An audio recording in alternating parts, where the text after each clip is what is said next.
자리에 앉으시겠습니다. 다 같이 말씀 봅니다. 오늘 말씀은 마태복음 5장 1절에서 16절까지의 말씀입니다. 신약성경 마태복음 5장 1절에서 16절까지의 말씀, 제가 가진 신약성경 5면에 있습니다. 마태복음 5장 1절에서 16절까지의 말씀을 저와 여러분이 교독하도록 하겠습니다. 마태복음 5장 1절입니다. 예수께서 무리를 보시고 산에 올라가 앉으시니 제자들이 나온지라. 심령이 가난한 자는 복이 있나니 천국이 그들의 것이며, 온유한 자는 복이 있나니 그들이 땅을 기업으로 받을 것이며,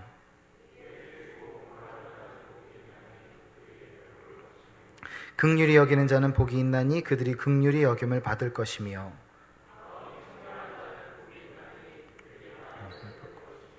화평케 하는 자는 복이 있나니 그들이 하나님의 아들이라 일컬음을 받을 것이며,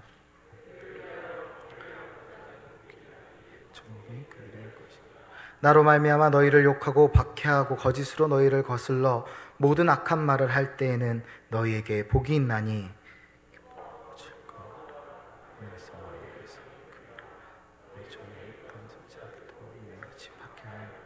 너희는 세상의 소금이니 소금이 만일 그 맛을 잃으면 무엇으로 짜게 하리요? 후에는 아무 쓸데없어 다만 밖에 버려져 사람에게 밟힐 뿐이니라.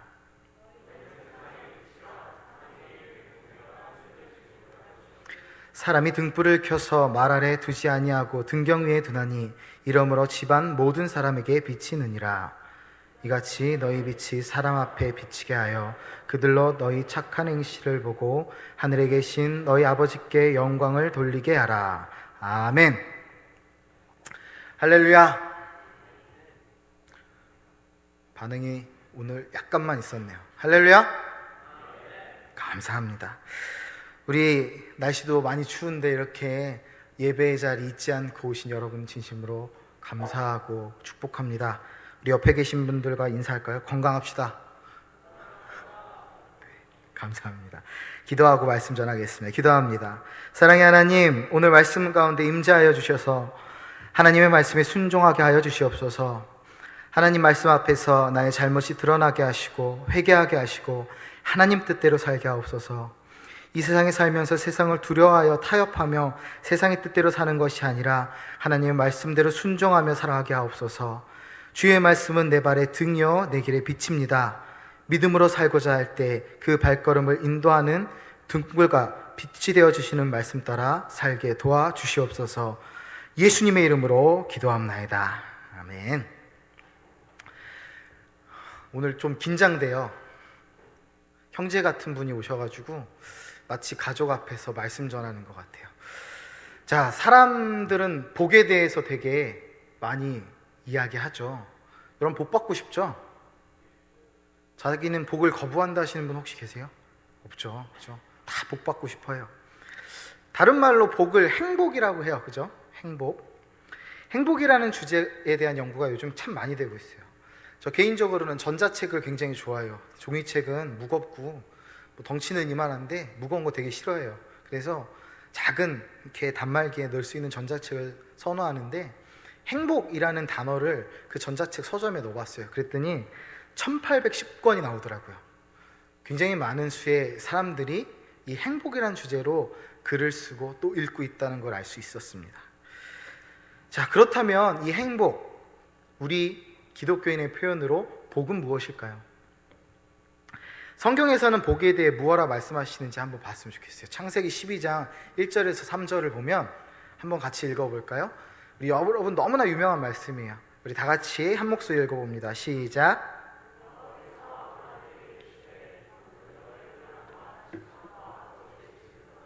내가 내게 보여줄 땅으로 가라. 내가 너로 큰 민족을 이루고, 그 뒤도 있을 텐데. 네, 다 같이 계속 있습니다.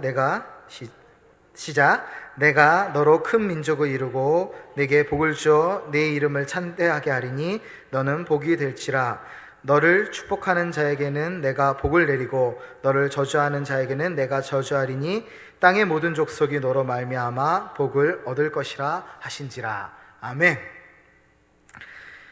하나님이 우리를 복되다 하시며 복이라 말씀하시는 아주 유명한 아브라함에게 하신 말씀이에요.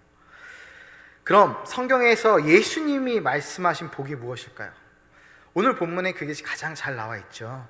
어떻게 살아가는 것이 우리 흔히 이야기하는 복받은 사람, 그리고 그 복받은 인생인지를 우리 한번 말씀을 나눠보고자 합니다. 오늘 본문 5장 3절에서 10절까지 거기는 계속해서 복 있는 사람에 대해 나와요. 예수님은 마음이 가난한 자, 애통한 자, 의에 줄이고 목마른 자, 의를 위하여 핍박받는 자들이 복되다고 말씀하십니다. 예수님이 언급하신 자들은 모두 세속적인 관점에서 보면 어때요?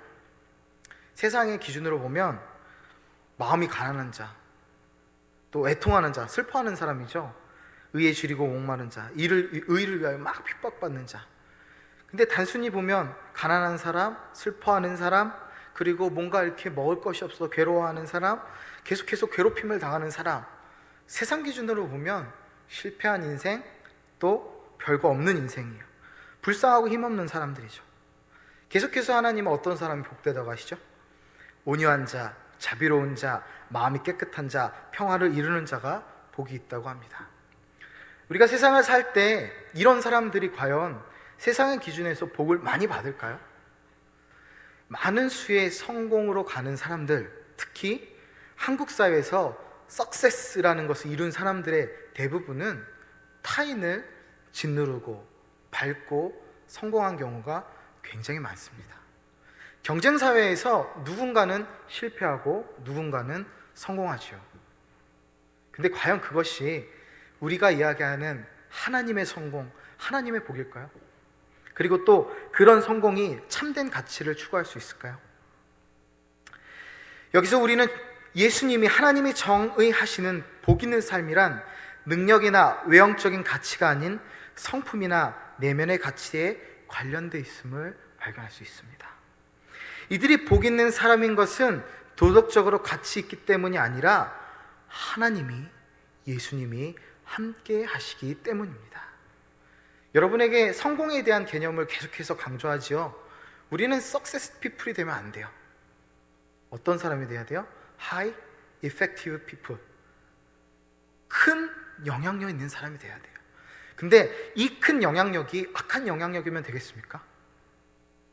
아주 선하고 아름다운 영향력, 타인을 위해 희생할 수 있고 정말 다른 사람의 아픔을 공감할 수 있고 내가 가진 것이 콩 한 쪽이라도 나눠서 함께 그 아픔에 동참할 수 있는 그런 사람, 의에 줄이고 목마른 자, 그것이 바로 우리의 성공의 기준이 되어야 됩니다. 세상의 기준, 세상의 능력, 세상의 힘과 권력이 복의 기준이 아니라는 것 여러분 기억하셔야 돼요. 참된 복, 이것은 하나님이 함께 하심에 있습니다. 하나님이 어떤 이들을 기뻐하시는지 마음에 새기시기 바라요. 세상의 기준은 복의 기준이 될 수 없어요. 세상에서 복받았다 하는 사람들의 그 복은 대부분 돈일 뿐이에요. 우리의 복은 하나님입니다. 자, 그럼 우리는 어떤 역할로 그 복을 받고 살아야 할까요? 오늘 본문은 너무나 유명한 말씀이죠. 우리 앞에 있는 심령이 가난한 자 산상수훈뿐만 아니라 오늘 소금과 빛에 대한 본문이죠. 작년에도 했었어요, 이 본문을 갖고. 여러분, 소금이란 어떤 역할을 한다고 그랬죠, 그때? 어떤 역할이에요, 소금이? 방부제, 또 조미료, 그죠?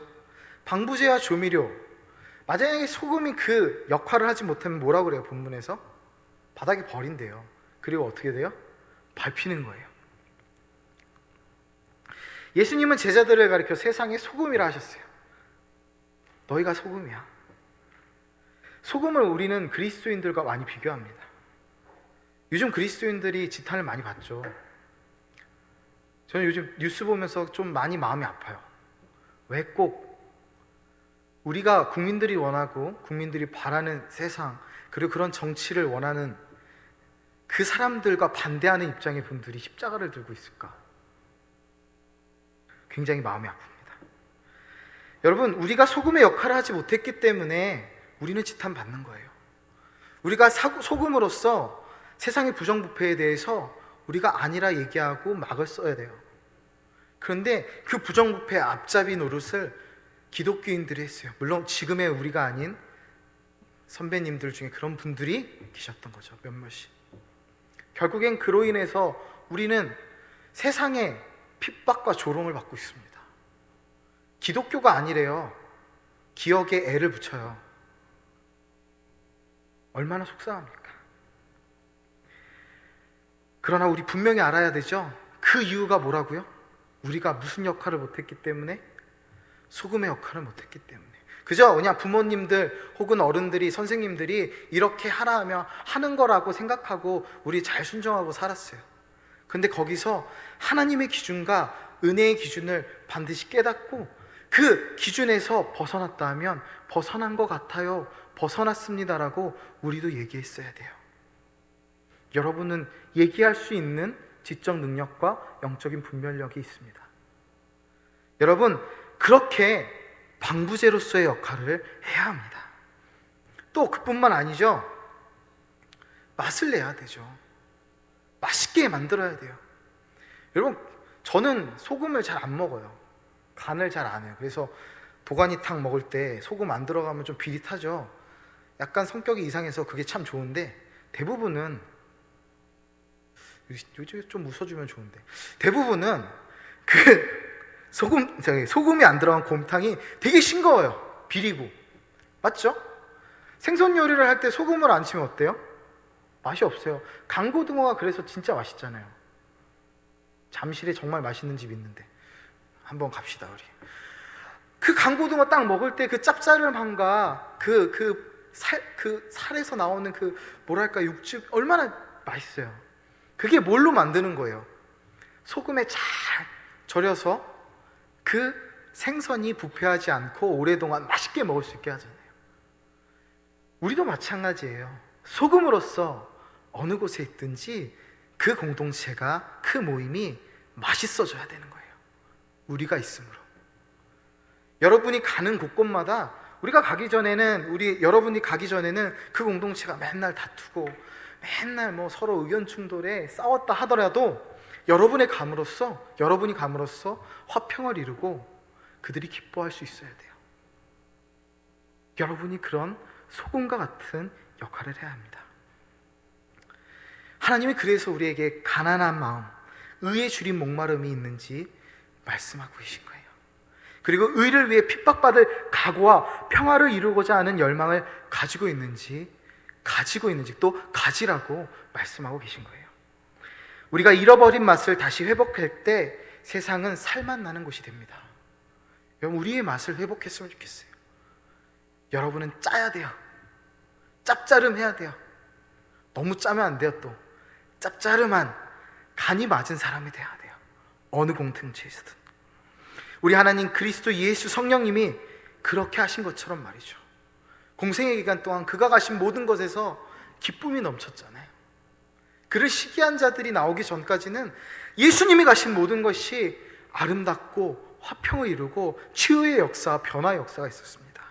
우리도 그렇게 소금의 역할을 감당하기 원합니다. 그렇게 우리는 진정한 예배자로서 나아가기 원합니다. 우리 마지막으로 이 말씀 하시죠. 우리는 세상의 빛이다. 예수님은 제자들을 가르쳐 소금뿐만 아니라 빛이라 말씀하셨어요. 빛의 역할은 여러분 잘 알고 계시죠? 공포영화를 보면, 저는 공포영화 못 봐요. 보자고 하지 마세요. 너무 무서워요. 왜 무섭냐면 어두운 게 싫어요. 안 그래도 극장 어둡잖아요. 근데 공포영화는 더 어두워. 어두우니까 뭐가 제일 극대화돼요? 공포가 극대화되잖아요. 이 어둠이란 것은 사람에게 두려운 마음을 갖고 와요. 쉽게 얘기해서 사람이 빛을 잃어버리면 무섭습니다. 갈 길을 알지 못해요. 아무것도 할 수 없어요. 내가 보고 싶은 것, 내가 찾고 싶은 것을 찾을 수 없습니다. 그런데 너무나 감사한 사실은 그런 두려움과 갈 길을 알려주는 빛의 역할을 우리 예수님께서 또 우리에게 주셨다는 거예요. 그리스도인은 빛을 밝히는 삶을 살아야 돼요. 여러분이 빛이에요. 빛을 밝히는 삶이란 주님의 말씀에 순종하며 선을 행하며 그 삶으로 예배하는 거예요. 여러분, 그리스도인이 세상에서 예배하지 않는다면 어떻게 빛을 비치겠습니까? 그 삶으로 예배하지 않는다면 어떻게 그 사람이 빛난다 할 수 있겠습니까? 예배라는 것이 물론 단순하게 찬양만 하고 말씀을 읽고 기도하는 그것만이 아니에요. 여러분의 삶이, 찬양을 하는 사람은 찬양하는 삶이, 기도하는 자는 기도하는 삶이, 또 어디서 누군가를 가르치는 삶은 가르치는 삶이, 직장인은 직장인의 삶이, 학생은 학생의 삶이, 그게 바로 예배자의 삶이에요. 우리가 진정으로 하나님 앞에 예배하고 그 말씀에 순종하며 나아갈 때 우리는 빛으로 빛나게 됩니다. 우리가 빛으로서의 삶을 살 때 갈 길을 알지 못하는 이들에게 이정표가 될 거예요. 어둠으로 인해 불안과 절망을 느끼는 이들에게 소망이 될 것입니다. 그리스도인들의 선한 행실은 언젠가는 밝히 드러나 사람들로 하여금 하나님께 영광을 돌리게 합니다. 기왕이면 우리 이런 칭찬 들어야 되잖아요. 김덕현 목사님이 믿는 하나님 나도 믿고 싶어요. 영주교회 아무개 청년이 믿는 그 하나님 나도 믿고 싶어요. 여러분 주변에 그런 고백을 하는 한 명의 지체라도 있는지 돌아왔으면 좋겠어요. 내가 그런 영향력을 끼치고 있는지 매일매일 우리의 삶을 점검하시기 바랍니다. 내가 진정으로 하나님을 예배하는 예배자인가? 내가 삶으로, 내가 속해 있는 직장에서, 내가 속해 있는 공동체에서, 내가 공부하는 이곳에서 저곳에서 예배자로서 선한 영향력을 끼치고 있는가? 우리를 통해 밝은 세상을 이루시는 것이 주님의 뜻임을 알고 빛의 자녀로 살아가기 소망합니다. 말씀 마치래요. 우리는 세상의 소금이고 빛입니다. 그래서 하나님께서는 우리를 복되다라고 하셨어요. 여러분 너무 복된 자들이에요. 전 너무 복스러워서 뚱뚱하잖아요. 영적으로 뚱뚱해지셨으면 좋겠어요. 먹어서 말고 영적으로 뚱뚱해지셨으면 좋겠어요. 그냥 뚱뚱해지는 것이 아니라 이렇게 영적으로 뚱뚱해져서 껴줘도 이 영적인 살은 껴줄 수가 있거든요. 껴줄 수 있었으면 좋겠어요. 우리가 알아야 할 사실은 세상이 교회를 걱정하게 해서는 안 된다는 거 여러분 기억하세요. 세상이 교회를 걱정해서는 안 돼요. 교회가 이러면 안 됩니다라는 소리를 들어서는 안 돼요. 당신 크리스천이잖아, 크리스천이 그러면 되겠어 라는 소리 들어서는 안 됩니다. 우리가 은혜를 끼쳐야 돼요. 우리가 세상을 걱정하고 세상을 중보해야 됩니다. 우리는 소금도 빛도 아니게 되는 그런 일이 일어나서는 안 됩니다. 교회가 세상을 올바르게 인도해야 돼요. 하나님의 나라가 바로 그렇게 이루어져야 돼요. 여러분이 세상을 올바른 길로 인도하기 원합니다. 그리스도인의 맛을 내고 복음의 빛을 밝힐 때 우리 안에 참빛이신 예수님께서 거하시는 복을 누릴 수 있습니다. 일어나 빛을 발하십시오. 그리고 세상 곳곳에서 소금이 되십시오. 두려워하지 마세요. 사람들이 분명히 손가락질해요. 핍박받을 수밖에 없어요. 계속해서 우리 공격할 거예요. 네가 뭔데 그래? 이런 소리 들을 거예요. 당신이 뭔데? 당신이 뭔데 나한테 이래라 저래라 해? 분명히 이런 소리 할 거예요. 너 얼마나 잘났길래 우리가 하는 이거를 따라하지 않아? 악한 거 따라하지 않는다고 그렇게 얘기해요. 우리 회사에서는 이렇게 영업했어. 정직하지 못한 방법을 강요해요. 그럴 때 아니라 하고 피할 수 있는 건 피하고 바꿔야 될 건 바꾸고 여러분 그렇게 여러분의 역할을 감당하시기 바랍니다. 심령이 가난한 자, 애통하는 자, 온유한 자, 의에 줄이고 목마른 자, 긍휼히 여기는 자, 마음이 청결한 자, 화평하게 하는 자, 의를 위하여 박해받는 자, 바로 여러분입니다. 여러분이 복된 자들입니다. 우리 함께 찬양하며 기도하는 시간 갖기 원합니다.